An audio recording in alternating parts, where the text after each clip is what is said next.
So it would be helpful if you can turn again to Ecclesiastes. This is it's not an easy book to read, study, and to understand. I found it quite difficult this week, getting into this particular chapter, trying to understand it. And sometimes we'll find some of the words, translations are not always clear either. So if you're thinking about a field, it's particularly hard soil that we're looking at. But nevertheless, sometimes the hard soil gives way to the greatest treasure. So let's look at it together now. I've called it human authority. Human authority and moral perversity. We're looking at human authority, aren't we? And moral perversity in Ecclesiastes. And we've seen so far that Ecclesiastes is an examination of life by a man calling himself the teacher.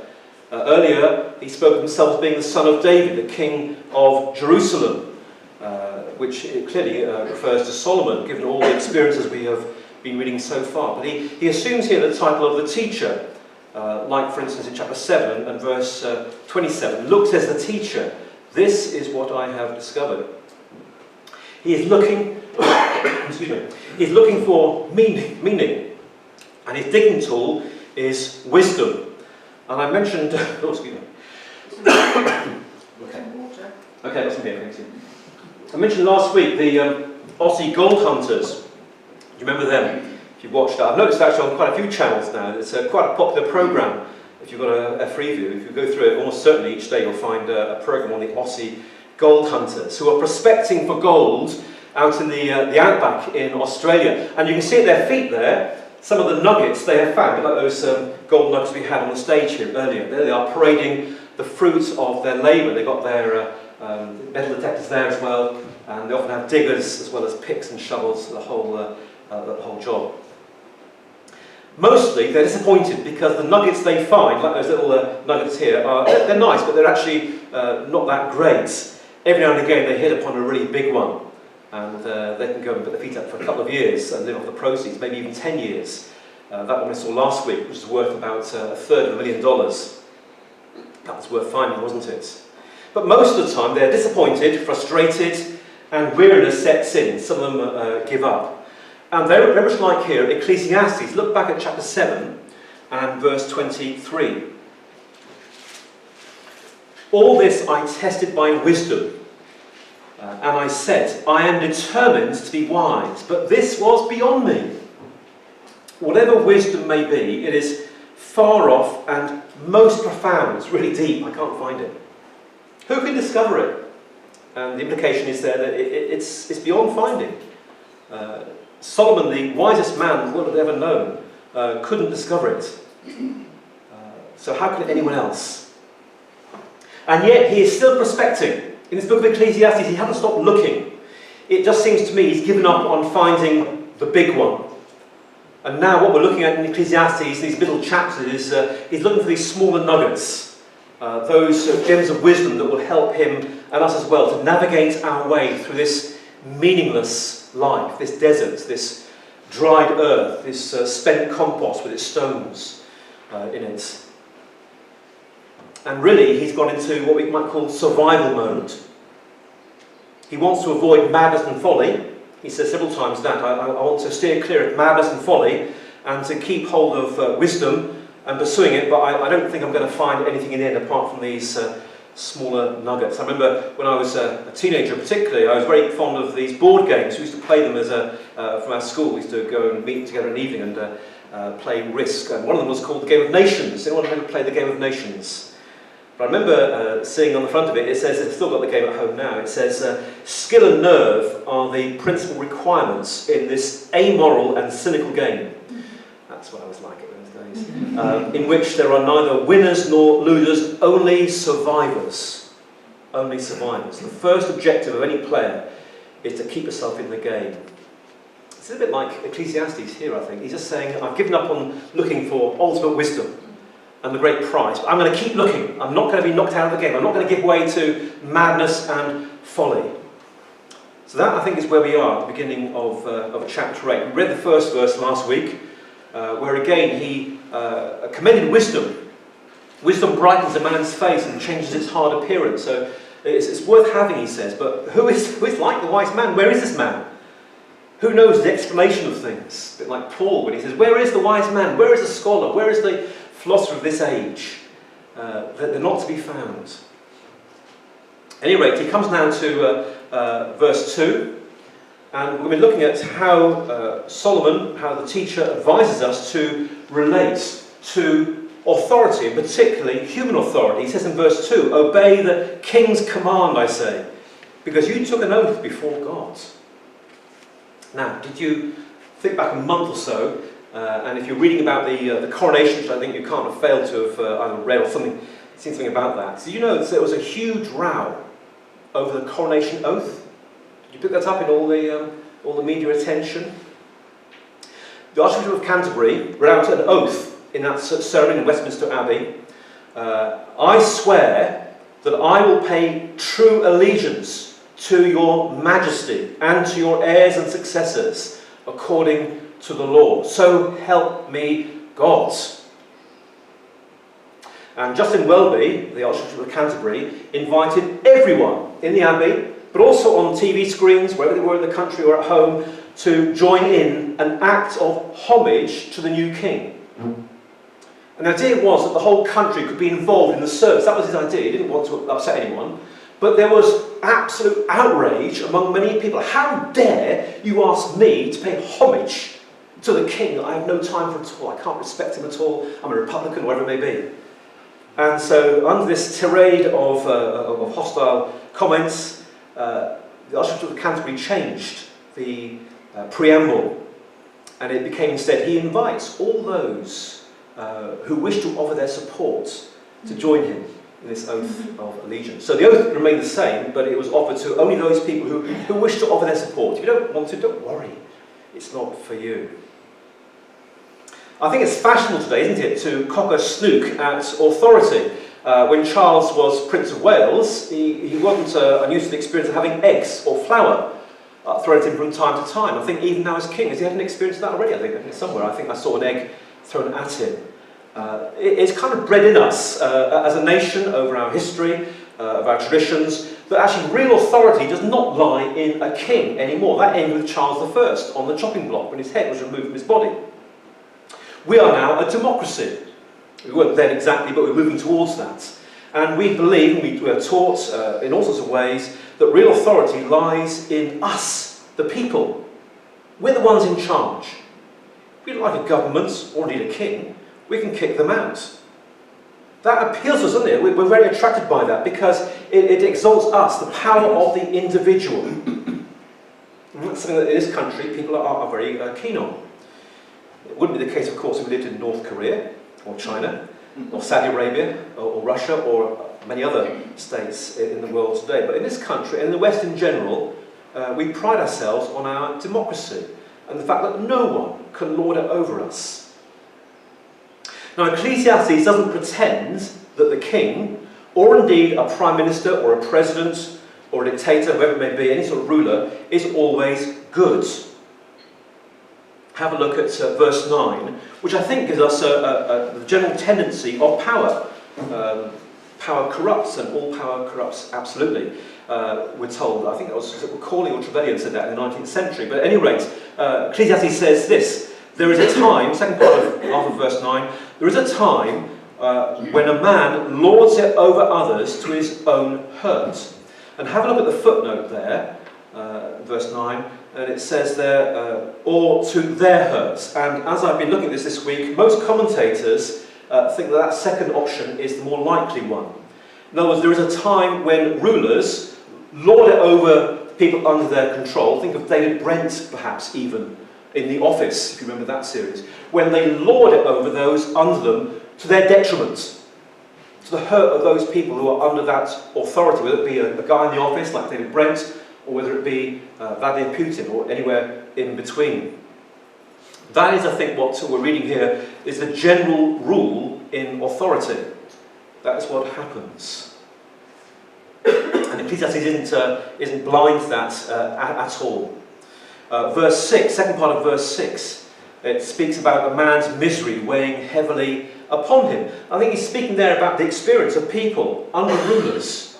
The world generally is a very difficult place, but actually often rulers make it even more difficult. And the misery that we are under makes us want to throw off the yoke of authority. Much better to live without it and revolt, rise up against them and throw them out and have someone better in their place. That desire to want to change things is very strong, isn't it? We often see on the television some country where there's a dictator, the people have had enough of his rule, and they rise up and throw him out, and then of course you know what happens afterwards. Things are often worse. Ecclesiastes says that it insists indeed that authority is to be respected, even sometimes evil, wicked authority. And oaths of loyalty are to be kept. He says in verse 3, do not be in a hurry to leave the king's presence. That is, don't leave in a huff, all upset and troubled, and say, oh, I'm going to make sure you make your match sometime, mate. You don't treat me like that in the future. Or he carries on, do not stand up for a bad cause. Don't find some soft excuse to oppose him. Do you know, revolts often backfire, don't they? Do you remember the Arab Spring 12 years ago? When on our media all the time we were rejoicing because the Arab peoples in quite a few of the Arab countries in the Middle East were rising up and overthrowing their dictators. And liberty and freedom was all the cry, and the banners that were up there. And people were rejoicing the overthrow of this leader or that leader. What followed was a dozen years of civil war in Syria, a failed anarchic state in Libya, and the unleashing of Islamic State over a huge area of the Middle East. Anarchy is always worse than bad government. We need to be very careful before we rise up against authority, even what we consider to be wicked authority. Peter, the apostle, who was soon to be martyred in Rome at the orders of Nero, wrote to the Christians, honour the king, he said. He was referring to Nero himself. A very evil man. Honour him, he said. Paul says something very similar in Romans chapter 13. Jesus stood before Pilate, a very corrupt man, and said to him, you would have no power over me if it were not given to you from above. And of course he was put to death under Roman authority. You know, behind all authority, even wicked authority, is God's authority in this world. We need to recognise that God ultimately is one who is in authority.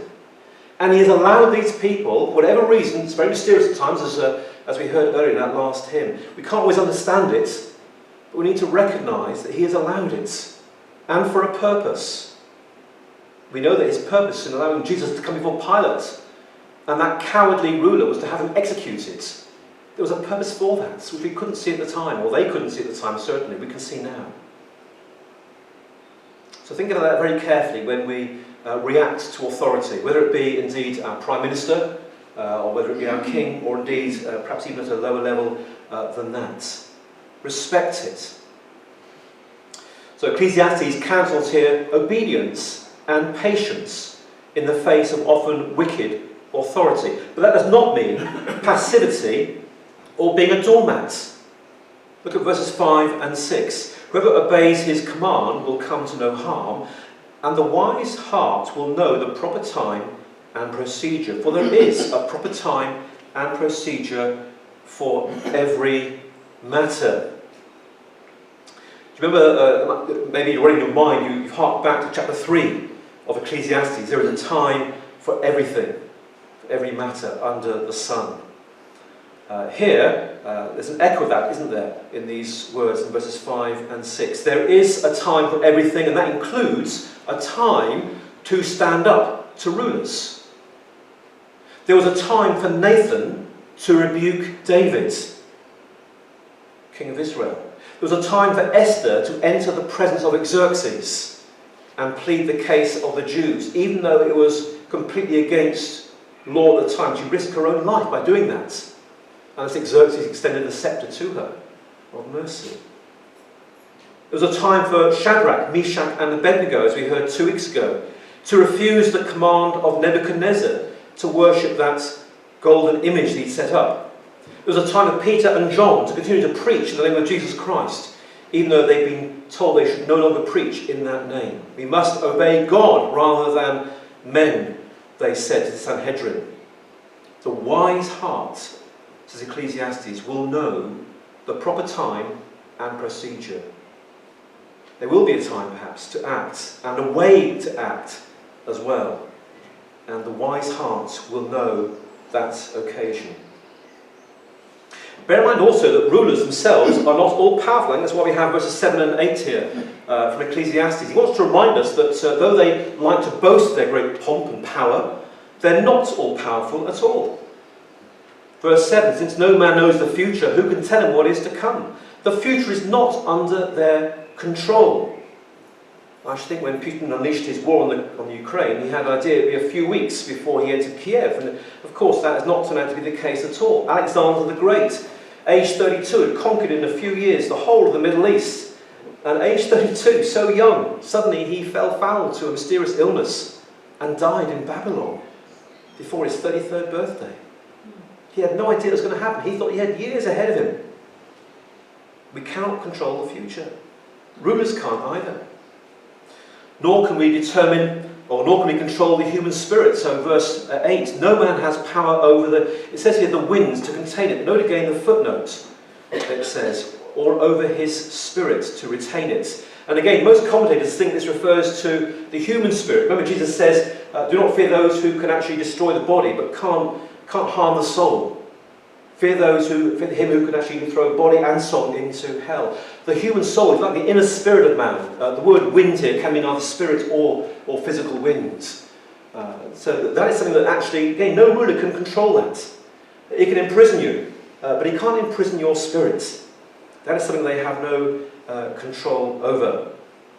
We go on. So no one has power over the day of his death, he says in the second part of verse 8. We can't determine the day of our death, a bit like Alexander the Great.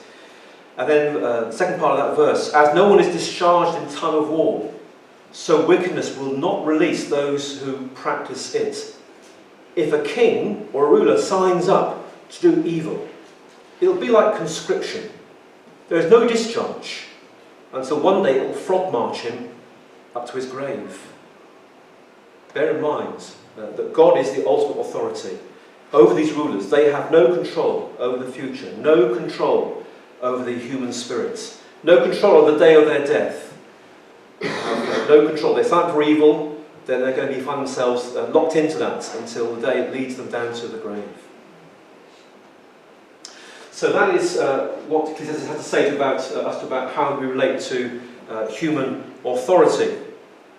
In verse 10, he goes on to look at the deep frustration that we have over not just moral injustice. Initially, I call this authority and injustice, but actually, it seems to me it's worse than that. It's moral perversity that we see here in verses 10 to 14.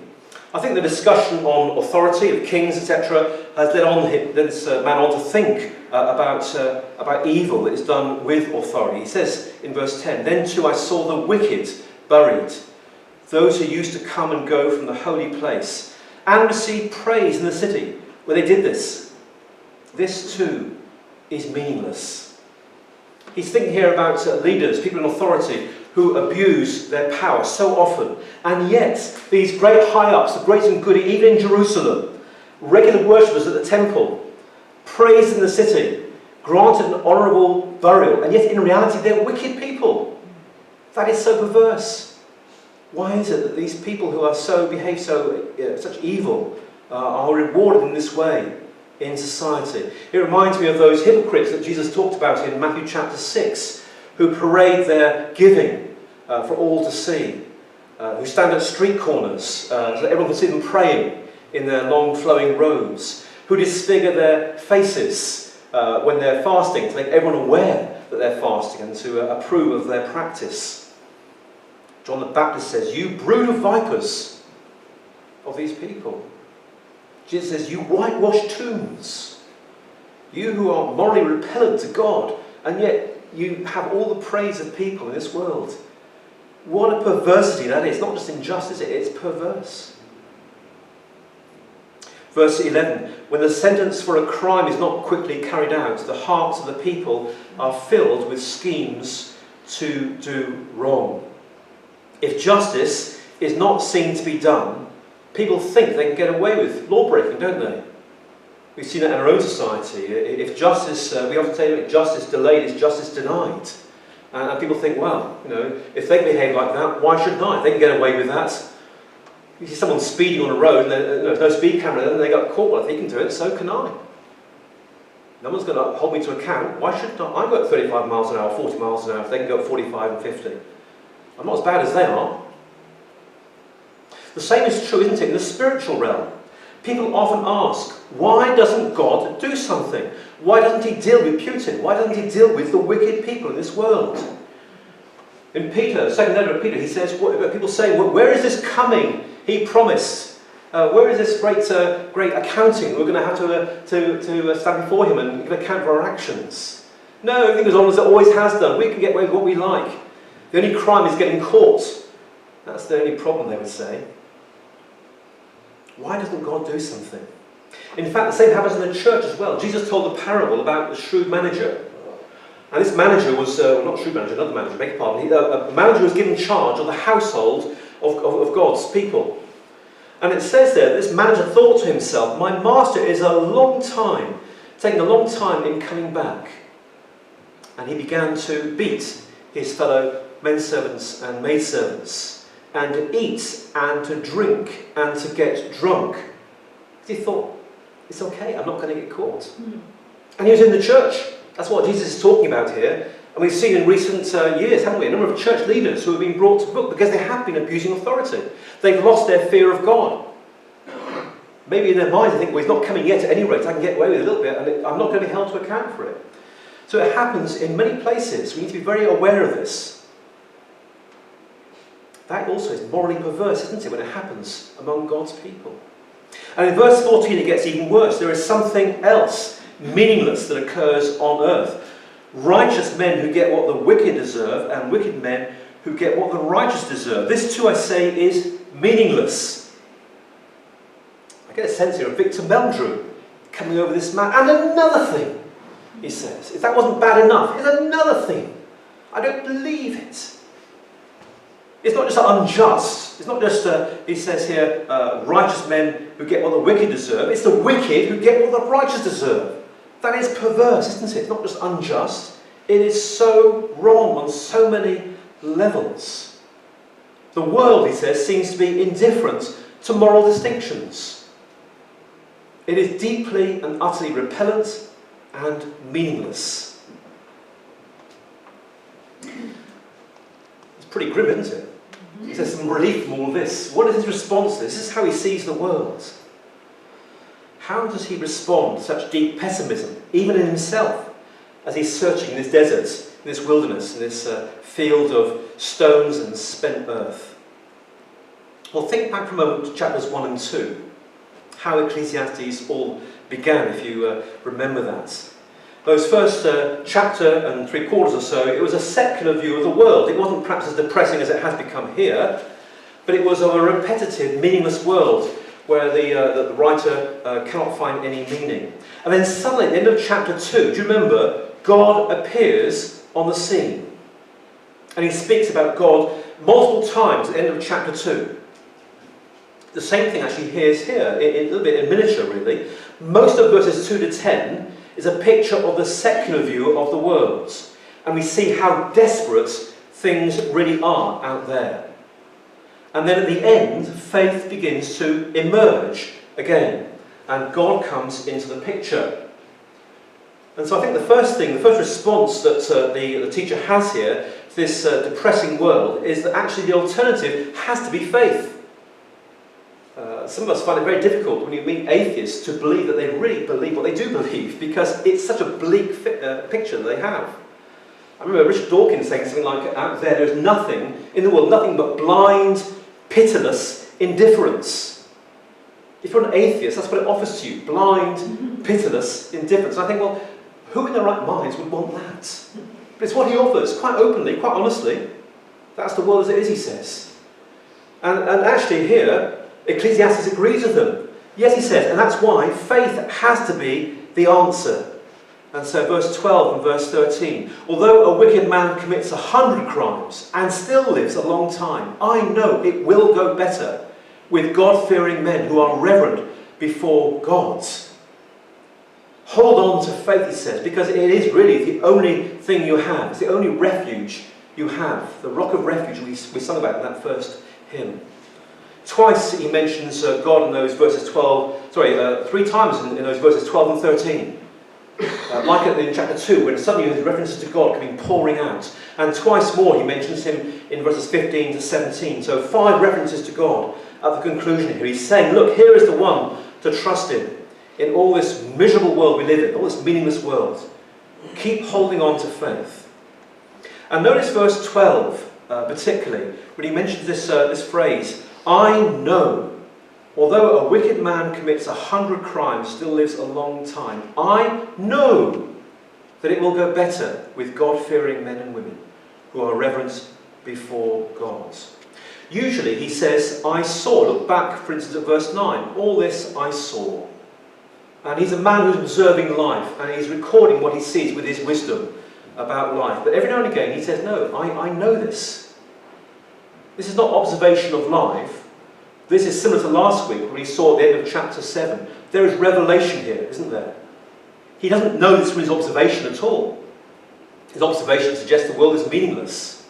But revelation tells him that it will go better with God-fearing men and women who are reverent before God. So look back at chapter 7, verse 29. This only have I found, he says, God made mankind upright, but men have gone in search of many schemes. We looked last week at that verse, and we realised that actually, while you can observe all the evil in the world, and you can observe that people do go after their own schemes, have their own agendas, their own ideas, their own plans, their own wickedness they're planning. Yet he says, God made man upright. And that can only come from revelation. It doesn't come from experience of the world, because you don't meet people who are upright in the world. He doesn't hear. So likewise here, he is sharing with us his revelation. I know. This is what he knows about God. Like Abraham, who said, will not the judge of all the earth do right? Abraham knew that when Sodom and Gomorrah were judged, that God would act justly. He couldn't be sure of that from his experience, but he believed that the God of all the worlds, the judge of all the world, would do what was right. If there were righteous people in Sodom and Gomorrah, he would take them out. He would save them, and he did. Lot and his family were taken out of Sodom before the judgment fell. God is reality. And because God is just, there will be an accounting. Wickedness, he says, will be brought to book. There is a judgment beyond the grave. A wicked man may live a long time, a lot longer than those who are not wicked. But actually, in the end, there will be an accounting demanded of him. And thirdly, verse 15. So I commend, he says, the enjoyment of life, because nothing is better for a man under the sun than to eat and drink and be glad. Then joy will accompany him in his work all the days of the life God has given him under the sun. This is not a simple exhortation to eat, drink and be merry that you find elsewhere in Scripture is actually condemned. But rather, it's a commendation to enjoy the simple pleasures of this world, the things that you can enjoy.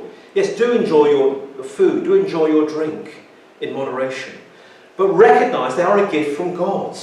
Say grace before your meals. Recognise that he's the giver of all good things. And when you enjoy them, recognise it's because of him that you can do that.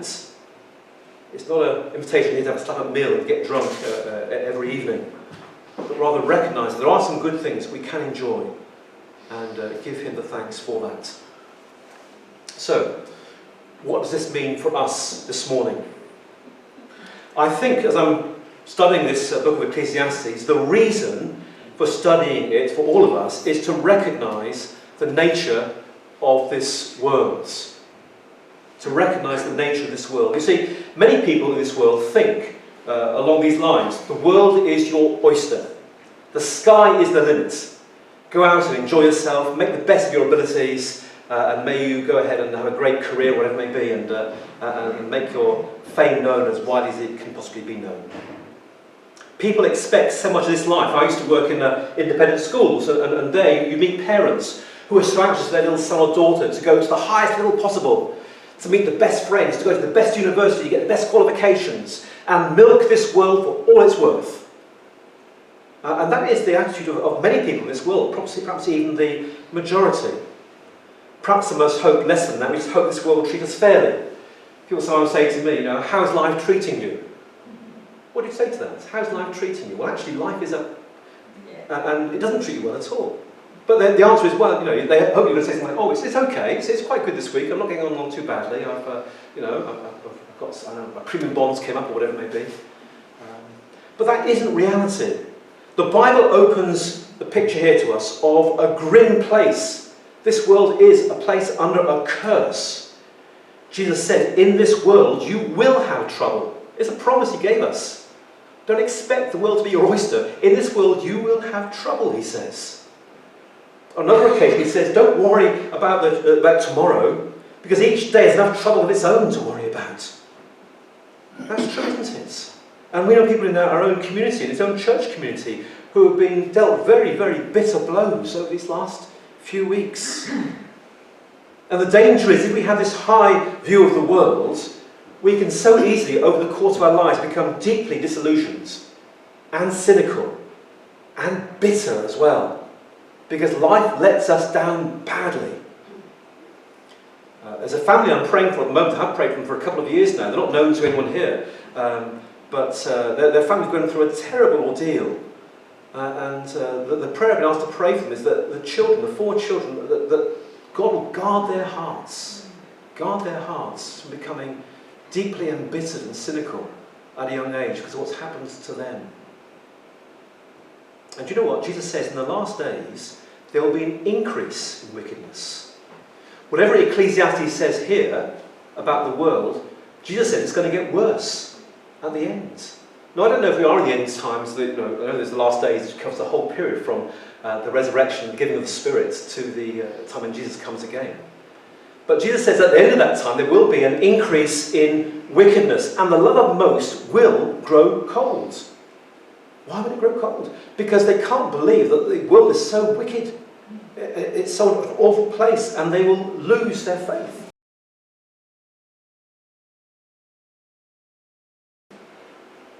So one question I want to ask you is simply, how deep does your faith go? How deep into the earth have you dug?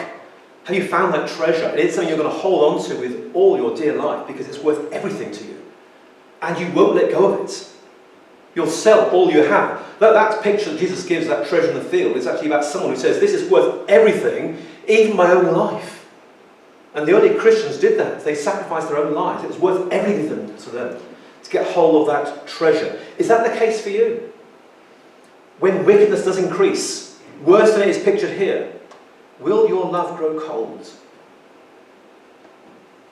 And secondly, and lastly, this book of Ecclesiastes, this chapter indeed, helps us to understand how absolutely valuable that treasure is. That treasure represents, Jesus says, the kingdom of heaven. It is the kingdom of heaven. Ecclesiastes, the teacher here, is flagging, isn't he, in his search for the great nuggets, that great big lump of gold. He's not found it, and he doesn't believe he will find it. But what wasn't available to him is for us. That parable Jesus told, the kingdom of heaven is like treasure hidden in a field. When a man found it, he hid it again, and then in his joy went and sold all he had and bought that field. That field, that treasure, that is what Ecclesiastes is seeking. Little Anna has got it. Well, she's got the penny, the gold coin, hasn't she? But that's what's available for us as well. What this man is looking for, these pages, we read them each week and go through his painful experience, searching for that place. What is the meaning of this? The kingdom of heaven. Jesus Christ has revealed to us the meaning, and he's given us a new world to inhabit that is free of all these wickedness and all this evil that he's describing in this world, and is available to us if we're looking for it, if we're digging. Ask and it shall be given to you. Seek and you shall find. Knock and the door shall be opened, Jesus says. But you need to seek with all your heart and be prepared for nothing to get in the way of that. Interesting, isn't it, watching these kids when they responded to that, thinking, well, do I want to keep this little treasure in my hand, or do I want to go put my hands in that dirty bowl there, or that earth. Is it worth it? Maybe not. And even when Anna was offered the whole thing, she's like, I don't want that horrible washing up bowl, all that dirt. What might hold you back? What is there that you treasure that is greater, even your own life, than the kingdom of heaven? Think of the Queen of Sheba again, who went from the ends of the earth to listen to Solomon's wisdom. Jesus praised her because of her willingness to travel all that way and seek the wisdom that Solomon had to give. How much more is he going to reward those people who travel all that distance, whether it be physical or whether it be psychological, or whatever it may be, in terms of your own life? What is it you need to give up? Where does it need to go? But he does say, don't give up the search. There is treasure there. I know, says Ecclesiastes, I know because, and many of you know as well, because God has revealed his Son in your lives. And you know that treasure, you have it. Some of you are perhaps still seeking for it. Don't give up the search. But it is worth everything. Don't underestimate the difficulty that may be in locating it. It is not easy to see, as you know. You look at it first and think, I don't believe there's anything there. Ecclesiastes is also at that point himself of saying, I'm giving up the search. I don't think it can be found. There is no wisdom that can reveal it. He never met Christ. But we have, haven't we? And we know that he has this to offer to us. So please, please, don't give up the search. Keep reading your Bibles. Keep praying. Ask God to reveal to you, as he has to many millions of others, where that treasure is. And then take hold of it with all your heart and soul and mind and strength.